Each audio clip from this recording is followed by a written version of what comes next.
Hello class बच्चों, आप ये पुनर्अध्ययन कर रहे हैं चैप्टर 4 का। क्या कहती हैं या बताती हैं किताबें और कपड़े। देखो बच्चों, ये बुक में आप चैप्टर 4, इसमें शुरुआत हम करेंगे बच्चों पहले इस वाला पोर्शन से, किताबों से, और फिर हम बात करेंगे कपड़े की। ठीक है, तो किताबें यहाँ पे मुख्यतः जिसका वर्णन किया गया बच्चों, वो वेदों के बारे में बताया गया। सबसे प्राचीनतम जो ग्रंथ माने जाते हैं वो वेद हैं। ठीक है, और ये जो वेद हैं ये 4 हैं। ठीक है, जिसमें ये जो प्रार्थनाएं स्तुतियाँ जो रची गई हैं वेदों में, 4 वेद हैं ये। तो वेद के मान लीजिए बात आती है कि वेद कितने हैं, तो वेद 4 हैं। ऋग्वेद, ठीक है, फिर सामवेद, यजुर्वेद और अथर्ववेद। आप बुक में भी देख लीजिए, आपको दिख रहा है यहाँ पर।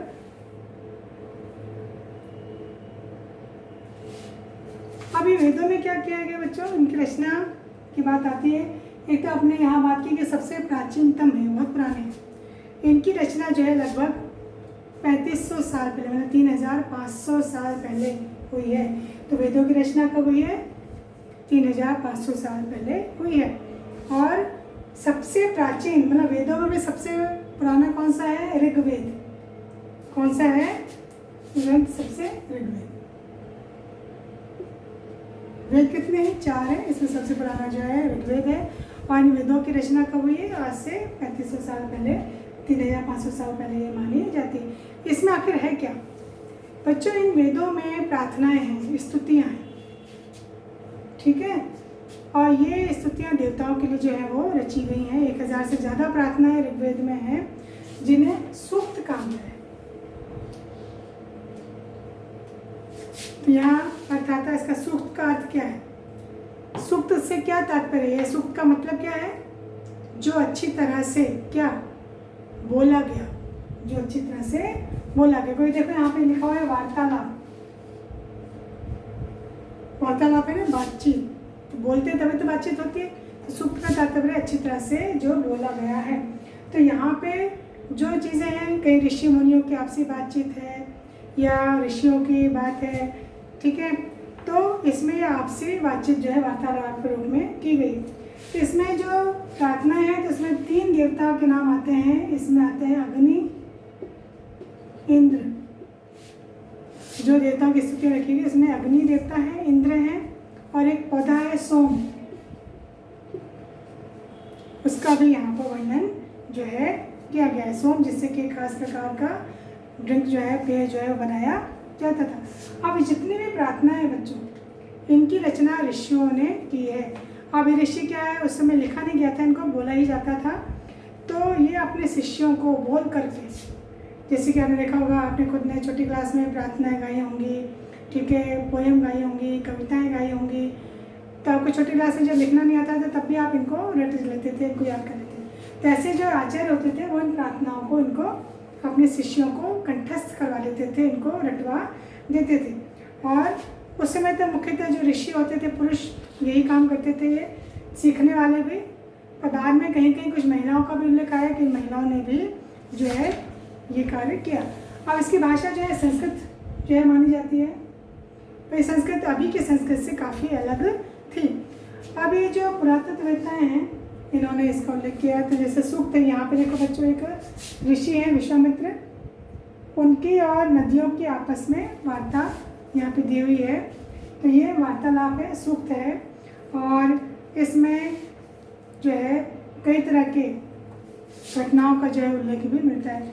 कहीं कहीं ऋषियों की आपसी बातचीत भी है, कहीं पे अन्य बातचीत भी है। फिर आता है कि उस समय युद्ध में मवेशी जो होते हैं, जानवर जो होते हैं, इसमें मुख्यतः घोड़े, इनका जिक्र आया, रथ का जिक्र आया है कि लोग अपनी जो है ऋग्वेद में मवेशियों, बच्चों, ठीक है, पुत्र के लिए, इसके अलावा घोड़ों की प्राप्ति के लिए बहुत प्रार्थना है। घोड़े कहाँ काम आते थे? रथ वथ खींचने में काम आते थे, लड़ाई में काम आते थे घुड़सवार जो हैं। और अच्छी जो है फसल पाने के लिए, कई बार लड़ाइयाँ ज़मीन के लिए भी होती है, फसल के लिए भी होती हैं। तो यहाँ पर लड़ाइयों का लड़ने का जिक्र भी आया है। तो इसमें से फिर जो भी पैसा या जो भी लूटपाट में या जो भी संपत्ति मिलती थी, उसका कुछ हिस्सा तो उनका जो नेता होता था, सरदार, वो रख लेता था, और बाकी जो है वो गाँव वालों में बांट दिया करता था। तो कोई ऐसी हमेशा के लिए स्थायी सेना नहीं थी। सामान्य दिनों में लोग अपने बैठ कर के चर्चाएँ करते थे, बातचीत करते थे, किसी विषय पर विचार विमर्श करते थे, ठीक है। और इनके जो सरदार होते थे अपने में से ही इसको चुन लिया करते थे। तो यहाँ पे वर्गीकरण भी किया गया है। जो लोग रहते थे, जैसे राजा है, बड़ा पुरोहित हुआ करते थे, पूरा जो हवन अनुष्ठान राजा करवाया करते थे। तो इसमें दूर दूर से लोग जो है राजा के हवन में आते थे, अनुष्ठान में आते थे, जो काम पुरोहित करवाया करते थे। इसमें वो राजा के लिए भेंट भी लाते थे। तो यहाँ पर जो है कई प्रकार के अनुष्ठानों का जिक्र भी जो यहाँ पर किया गया। फिर कई तरह के जनता जन है, विषय ये कहलाती थी। यहाँ पे दास शब्द का इस्तेमाल भी हुआ। अब राजा लड़ाई करने जाता था तो जहाँ जीत के आता था वहाँ के लोगों को बंदी बना लेता था। तो वो स्त्री पुरुष जो युद्ध में बंदी बनाए जाते थे उनको दास कहा जाता था। तो ये राजा की क्या हो जाते थे, संपत्ति हो जाते थे, जायदाद कहते हैं ना जिसको, बन संपत्ति। अब राजा जैसा चाहे इनके साथ व्यवहार कर सकता था, ठीक है। इनको कोई भी काम में लगा सकता था या अपनी सेवा में लगा सकता था। कोई भी कार्य जो है राजा इनसे करवा करता, और इनको ये काम करने पड़ते थे जो काम वो मालिक कराता, क्योंकि ये इसके क्या थे, कैसे गुलाम, दास भी कह सकते हैं। तो वो स्त्री पुरुष जो युद्ध में बंदी बना करके लाए जाते थे उनको गुलाम कहा जाता है। फिर कब्रों की बात आती है। उस समय जो लोग मरा करते थे उनको जमीन में दफना दिया जाता था, और बड़े बड़े जो पत्थर होते थे वो महापाषाण कहलाते थे। महा यानी बड़ा और पाषाण यानी पत्थर।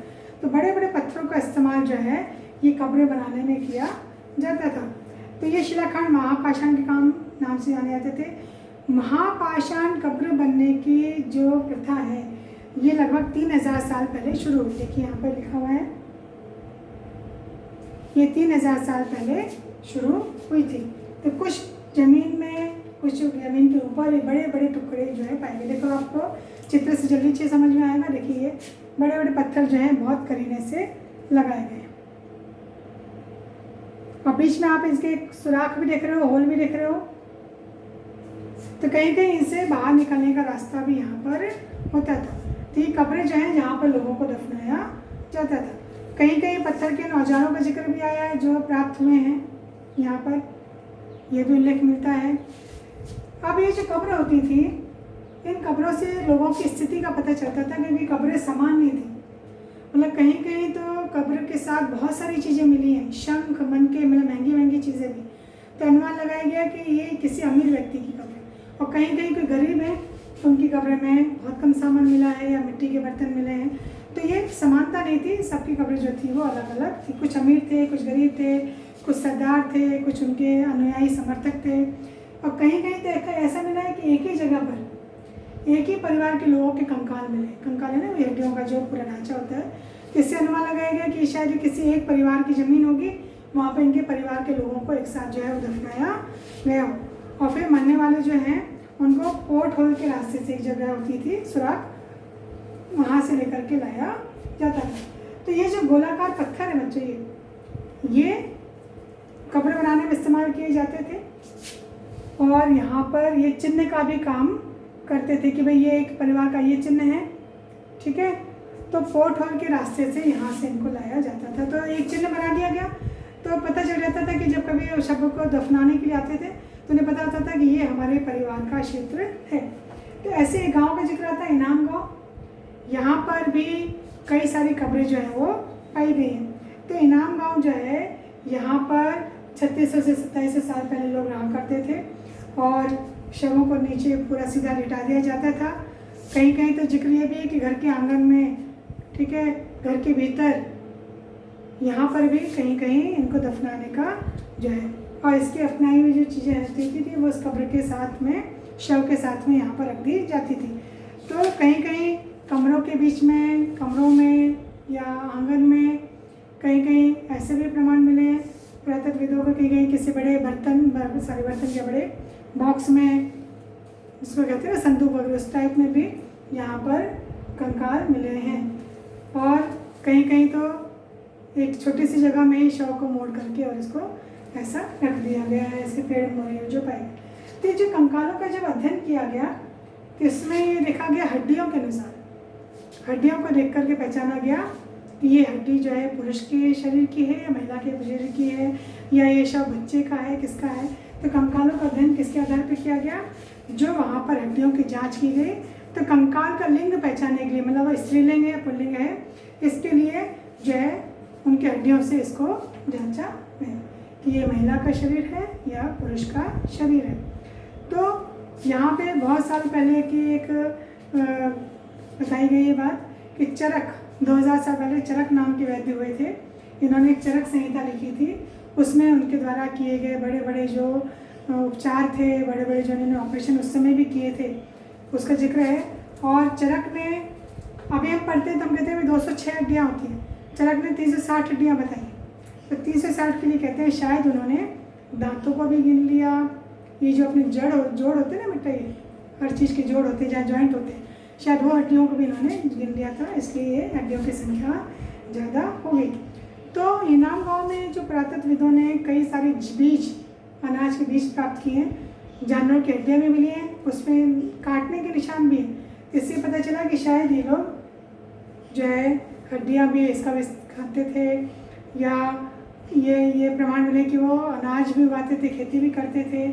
तो इसमें बैल, भैंस, बकरी, भेड़, कुत्ता, घोड़ा, ठीक है, ऐसे बहुत सारे जो है इनकी हड्डियाँ पाई। यहाँ तक कि कछुए की, केकड़े की, मछली की, चिड़ियों की, और कई सारे जो है पेड़ों के प्रमाण भी यहाँ पर मिले हैं। जैसे बेर है, आंवला है, जामुन है, खजूर है, ये सब भी वहाँ पर लोग इकट्ठा किए गए, मतलब इनकी भी खेती वहाँ पर की जाती थी। तो ऐसा अनुमान लगाया गया कि पुराने समय के जो लोग हैं तो उनके बारे में जानकारियाँ जो पुरातत्ववेत्ताओं को मिली, एक तो किताबों के जरिए मिली, जिसमें उन्हें वेद का पढ़ा, और कब्र के माध्यम से भी लोगों को इसकी जानकारी जो है वो मिली। तो इनाम गाँव का भी इसमें जिक्र आता है, और ये कुछ कब्र के आप चित्र देख ही रहे हैं। और वेदों में कहीं कहीं पांडुलिपियों का भी है।